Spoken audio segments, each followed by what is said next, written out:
Welcome to the Insurance Guy Podcast.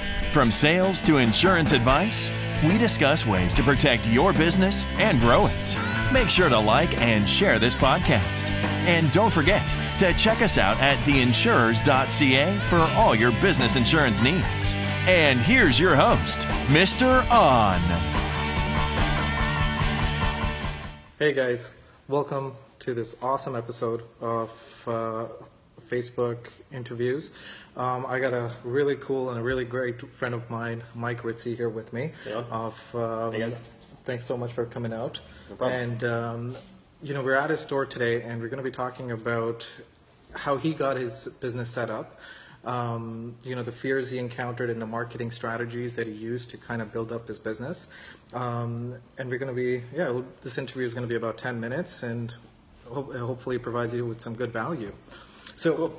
Mike, we've known each other for about a year or so. Yeah. Just a little bit over a year. Been that long already. Wow. Yeah. Okay. And, I was there when you were setting this business up. Mm-hmm.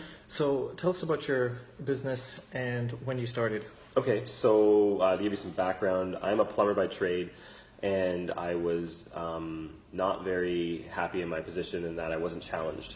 Not challenged, okay. Yeah, I wasn't challenged enough, and I felt like my skills were I had more skills to give to the world than what I was doing. Right. So I started doing renovations, and if for all you don't know, Ripple's Bathroom Boutique is a bathroom showroom, so toilets, vanities, tiles, sinks, anything you need for a bathroom, because I'm a renovator, so that's how it links in. So I started renovating bathrooms, and then as I started getting more and more business, and in my particular area, there was nowhere to send customers to go buy certain things. I just literally, it hit me like a rock in the head multiple times. Because I didn't pick up on it soon enough, but I figured out that I needed to open up a store and do this because I had so many people asking me where to go. In our particular area, there was nothing. So, and you're located in Newmarket. I'm located in Newmarket. There was one for many years in Newmarket, but they went under, and I picked up where they left off. Even though you knew a place in the same area went under, you still ended up opening up a similar business where you're supplying bathroom equipment. Exactly. Yes, I knew the market could hold it, sustain it, and Newmarket's only getting bigger, so there wasn't a question. Yeah. Awesome. So you started up back. So just to recap, you started off as a plumber. You started doing home renovation jobs. And every time it's a common issue with whenever you're doing a job that people they don't know where to get the supplies, right. And you're usually, I'm sure, you're just directing them to some of the big box stores. Well, that's what it was. So I would say, in our area, you can go to Home Depot, or you can go to Lowe's, or you can go to the common standards, right? Or you can go all the way up to Highway 7, and I'm not sure where your audience is, but right. Essentially all over the place. Essentially, if you're in Newmarket, you don't necessarily want to drive 40 minutes or 30 minutes in traffic on a weekend to Vaughan right. or anywhere else to go shop in these places. They want to stay in town, and people are very loyal. People will go out of their way to buy local. That's amazing. Right? So I have a lot of people saying, I want to buy things that are made in Canada. I want to buy things that are, as local as possible. Amazing. And that even comes down to literally their town. That's amazing. So a lot of people will support local businesses. That's amazing. So you started up, and how did you did you have any fears? When you were starting up? Yes. It wasn't just like, okay, I thought of an idea, I'm going to just invest tons of money in building up this place without thinking twice. I'm sure there were fears and you were thinking there was. hesitations. Yeah, there was, but in true entrepreneurial fashion, I did do a lot of sort of like close my eyes and sign on the dotted line. Because I knew in my heart that what I was doing or what I wanted to do was something that was going to benefit the community, and I was going to be able to sustain it because I had confidence in my idea. Okay. Did you run your idea through with your friends and family, and were they supportive of it, or were they saying like, hey, listen, don't do it? The last store went down. The last store meaning the last plumbing store. The last one in the area. Right. Yes and no. I asked a select few people about it because I didn't want to. I don't know what the word is. I didn't want to necessarily put too many people involved to sway my decision because I was pretty set on what I wanted to do. Right. And that's sort of my mentality, good or bad. Right.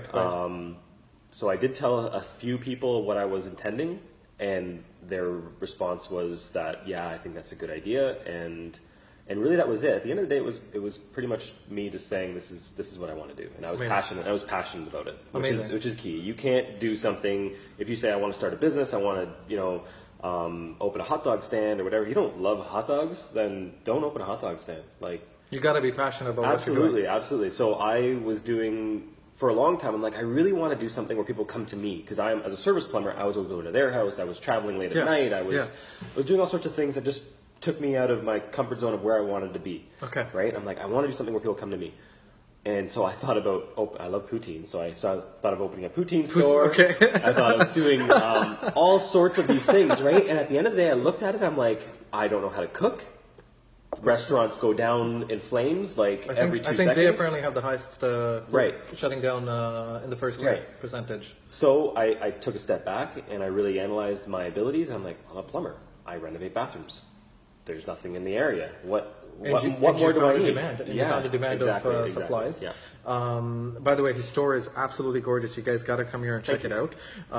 It's got some of the most unique, equipment that you fixtures. That's the word that I've seen, that you see in high-end homes and stuff. So you guys definitely should drop by and check it out here. You opened up the store, and how did you get your name out there? My strategy was, so when you come to my store, I have about, what would you say, 150 feet of frontage, I guess you should say, because I have a side of the building with lots of windows. Right. I have lots and lots of windows in this place. It's very big, bright, and airy on a major intersection. And what intersection is this? Sanford and Mulock. Sanford and Mulock. Yeah. Okay, Newmarket. So really, it was sort of like out of that movie Field of Dreams. I was like, build it and they will come. It essentially was my marketing scheme, because to be perfectly honest with you, the amount of rent that it takes to be on such a high demand area, right? The marketing budget isn't there, right? It didn't make sense. Why when I blow my brains out on print media, right? And in hopes that people pick it up, because if you ever got a Thursday afternoon flyer and it's like there's like a stack of things like this. I got to be honest. I usually just take the ones that are white envelopes, which are addressed to me, and everything else goes to trash. Absolutely. Right. I meant to take a picture a few times, and every time I get my mail and I'm in the truck, I literally, all the junk mail just goes on the floor. Yeah. I don't even look at it at all for a second. I've invested in print media and sending out flyers and things of that nature, but they actually get. There's not much return on them. You really got to hit it hard. Yeah. You really do, and still you got to cross your fingers. Right. So my strategy was, I don't want to be buried in an industrial parkway, because even if you go to these places that are like my quote unquote competitors, right, that are in Vaughan, because there's really there's some minor competition in my area for what I do.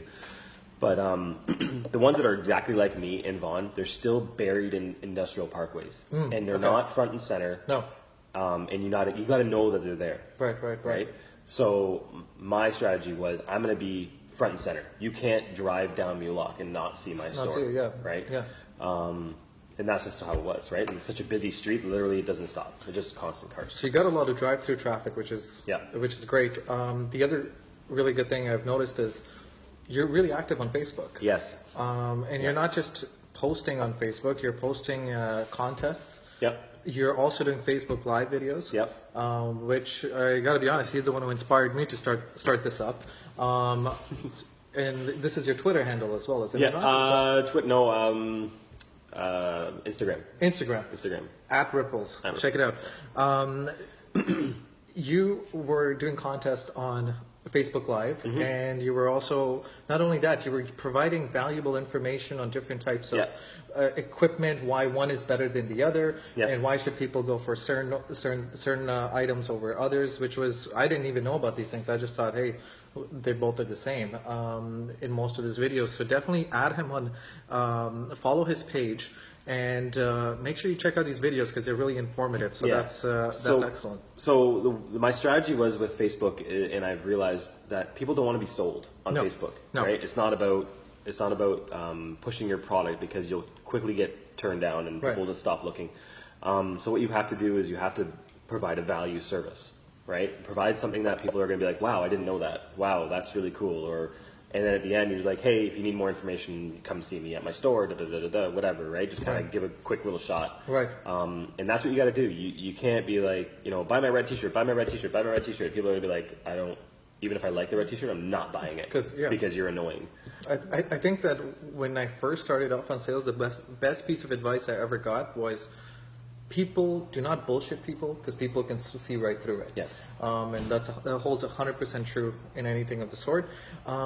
For all the people out there who want to get in touch with you and they have questions about, let's start off with this. What's one big piece of advice you'd give to any person with the entrepreneurial spirit and they don't know where to start up? Like what to do first? They know they want to be their own boss. Yeah. What is that one piece of advice you tell them? Okay, so start slow, all right? Unless your particular idea demands that you just jump in 2 feet, try and take off little bites, right? So I started off by just doing renovations here and there, and then once I was confident that I could go on my own, I stopped my job and did renovations full time. And then once I knew that I had the ability to open up the store and where I was going to get those funds to do it, and I was confident in that, then I did that. So it was a progression. It definitely was a progression. You didn't just say, that's it, I want to be my own boss? No. Here's my resignation, peace out. Yeah, no, the world is too volatile right now to be able to do something like that. You need Very competitive. Yeah, absolutely, and you need to, depending on your own situation, you just got to make sure you cover your bases, right? And That's cover, amazing.